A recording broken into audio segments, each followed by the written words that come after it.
কি কি বইয়ের মধ্যে লেখা আছে যে হ্যাঁ মায়ের ভাষায় কথা বলো, হ্যাঁ, হুম। কিন্তু বাবার ভাষা কেন নাই? বাবার ভাষা কেন দেয় নাই যে বাবার ভাষায় কথা বলো?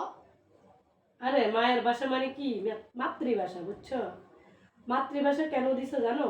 কারণ যখন বাচ্চারা হয় ছোট থাকে তখন তো মায়ের কাছে থাকে, ঠিক আছে? মানুষ যা কিছু শিখে মায়ের থেকে শিখে, বুঝছো? বাবার থেকে তো শিখতে পারে না, কেন জানো? কারণ বাবারা বাইরে কাজে চলে যায়, চাকরি করতে যায়, বাবারা তো ঘর সংসার চালায় না।